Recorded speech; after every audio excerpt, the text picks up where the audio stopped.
Hello guys, it's me, Erickson Gracilia, and welcome to my YouTube channel.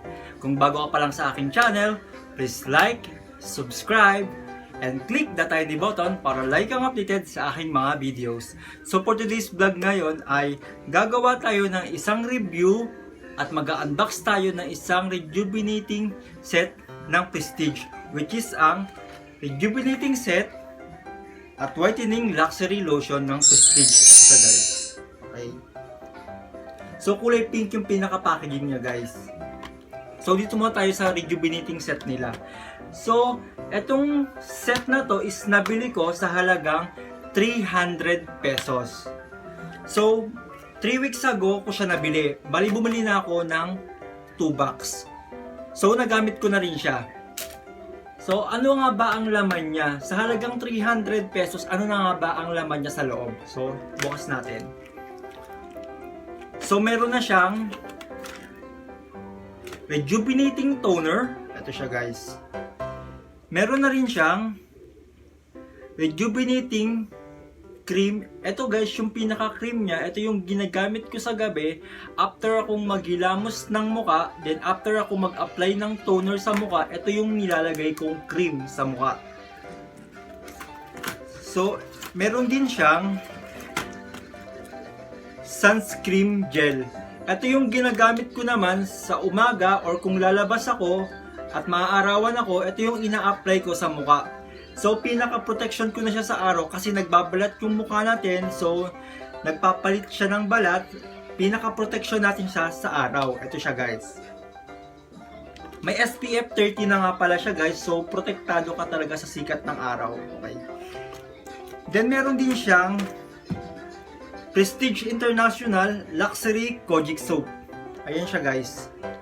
So kulay pink din yung pinaka-packaging niya. Then sa loob, kulay orange ang laman niya. Ito siya guys. So malaki-laki na rin siya kasi 150 grams na siya. Ayan. Indicated siya guys. 150 grams. So 3 weeks ko na nga siya guys na nagagamit. So ano ba yung na-experience ko sa paggamit ko ng Prestige? So ito muna guys, pakikita ko muna sa inyo sa screen kung ano nga ba yung itsura ko dati bago ako gumamit ng produkto ng Prestige. So ito guys, makikita nyo sa screen, yan ako. Medyo maitim, medyo matigyawat sa muka, at saka medyo dark, marami akong dark spot sa muka. So after ko gumamit nito is naglighten yung skin ko, medyo naging okay yung mukha ko. In short, naging medyo naglighten siya. First 3 days ko siyang ginamit, makikita ko na agad yung result ng pagbabalat niya. Pero hindi siya tulad nung ibang rejuvenating set na nabibili natin. Kasi ako guys, before ko nabili tong si Prestige, meron akong nabili 6 months ago, way back 6 months ago, may nabili na akong ibang produkto ng Rejuve. So sa madaling salita, nag-Rejuve na rin ako dati. So ang na-experience ko nun is napaka-hapdi niya sa mukha. Pag nag-a-apply ako nun, siguro first week ko nun, laging sobrang sakit talaga ng mukha ko.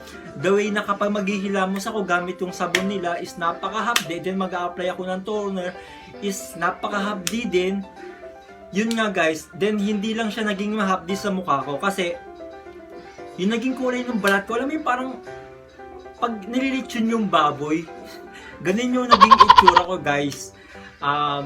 That time pumapasok pa ako sa trabaho, lagi akong nakamas kasi nahihiya ako sa naging itsura ko talaga.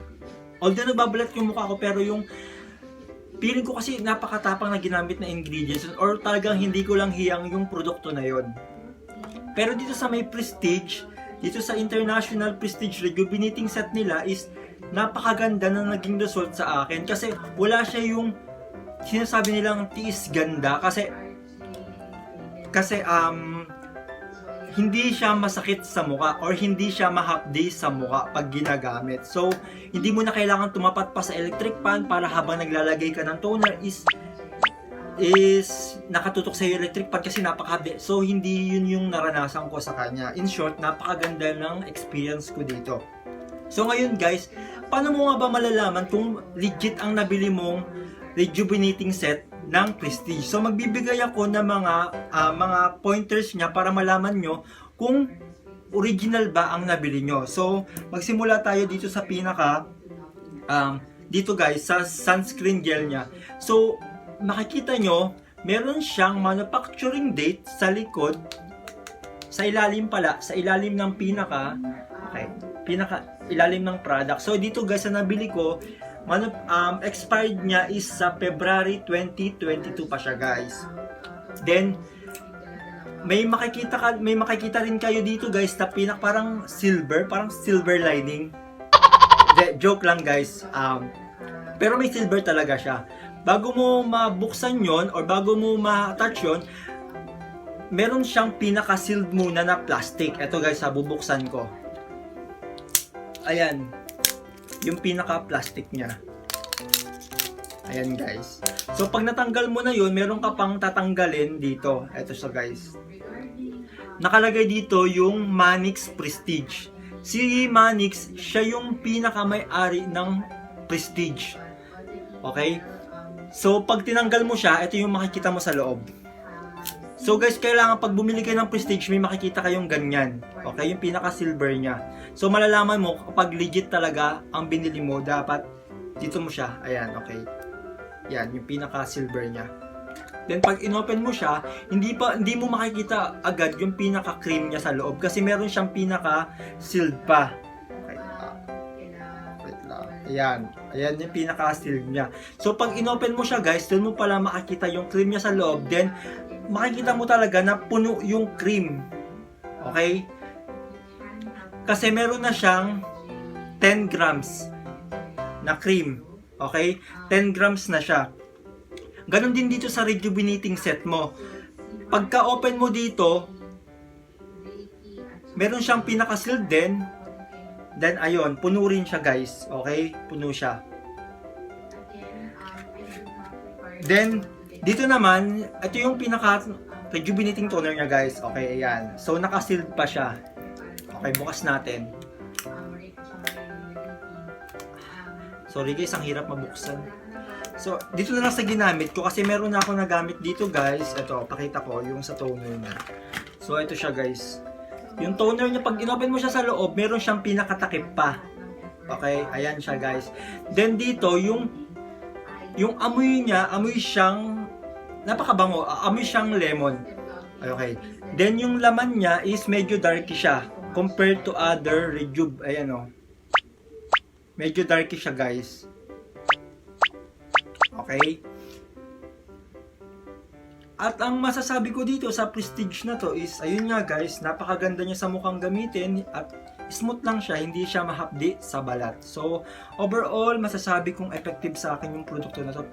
Tsaka yung sabon nila guys medyo malaki siya. Then, pagka-open nyo ng sabon niya, ito nga, meron siyang pinaka-plastic. Then, sa may pinaka-plastic niya guys, meron siyang expiration date tsaka manufacturing date. So sa expiration niya guys is March 20, 2023 pa siya may expired. So dito naman sa soap na to guys, kasi meron na rin ako dito nakabukas. Ito, pakita ko. Paglalagay ko ng soap, hinihiwa ko siya guys. Ayan, kung makikita nyo, medyo bawas na yung isa niya. So hindi ko siya lahat ginagamit, hinihiwa-hiwa ko siya para tipid kasi hindi rin siya madaling matunaw sa tubig.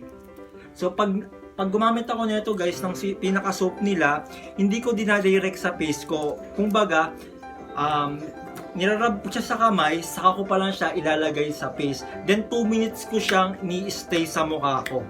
So ganun, bago ko siya banlawan. Kasi minsan kapag direct to the face tayo, parang alam mo yun, yung parang ang dry ng mukha natin. So ako kasi nasanay ako, ganun ang ginagawa ko. Kahit sa sabon na gamit ko noon, hindi ko siya dinadirect sa pinakamukha natin. So sa kamay siya, saka ko pa lang siya i-rub sa mukha. Then, ano naman tayo? Punta naman tayo dito sa Luxury Whitening Lotion. So ito guys, hindi ko pa siya nagagamit. Since gusto ko siya i-review, ipakita muna sa inyo bago ko siya gamitin. Ito siya guys. So sabi dito, Luxury Whitening Lotion. So SPF 50. So may protection na rin siya sa araw. So SPF 50 na siya guys. So medyo protected talaga sa araw. Kasi 50 na siya guys eh. Then 250 ml na rin siya. Ito guys, nabili ko sa halagang 250 pesos. Oh, so may pampaputi ka na sa halagang 250 pesos. Lotion guys. Sabi dito, luxury whitening lotion reveals the beauty you deserve as we given the best rewards that your skin truly needs. Introducing Prestige Luxury Whitening Lotion. Okay? Direction for use. So apply all over your body, especially on exposed darkened skin tone areas, arms, leg, elbow, knees. Use day and night. For best results, use Prestige Kojic soap. So isabay daw natin tong soap na galing sa Rejuve, okay, sa paggamit ng lotion for best result. So okay. Then apply luxury whitening lotion. Warning, for external use only. Okay. So ito guys, i-unbox na natin siya. Okay, sa pinaka-loob niya guys, meron din siyang pinaka-sealed. Ito guys. Ayan, yung parang silver lining na sabi ko kanina. So, malalaman natin dyan. Sabi ko nga kanina, kung legit siya, dapat meron siyang pinaka-sealed. Ito, tanggalin natin. Then, yung kulay niya guys, kasi transparent siya sa loob, makikita mo kung ano na agad yung kulay niya. So, kita naman dyan guys na medyo hindi siya kulay white talaga kasi may pagka-rosy ang kulay niya. So, may pagka-pinkish. Then, nakalagay dito, SPF 50 Intensive Whitening Smooth and Glowing Skin. So, sana nga. Kasi yung base dun sa Rejuve is effective sa akin. Then, try din natin dito sa pinaka-lotion niya. So, try natin. Okay guys, ito yung kulay niya guys. So, ayan. Okay, ayan siya. Medyo rosy siya, hindi siya white talaga. Parang off-white na may pagka-rosy yung kulay niya. So, apply natin sa arms natin. Sa kamay. Tsaka sa ano.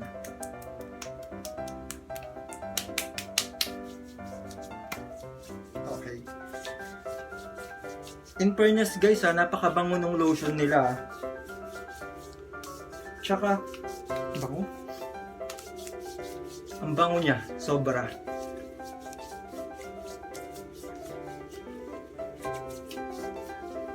At saka guys, napaka-smooth niya sa balat. Amoy na amoy mo yung rose. Amoy rose siya eh. Alam nyo guys, yung feeling na para na rin kayo nagpabango sa katawan nyo, ganun yung amoy niya. Kasi napakabango talaga, amoy na amoy mo yung lotion.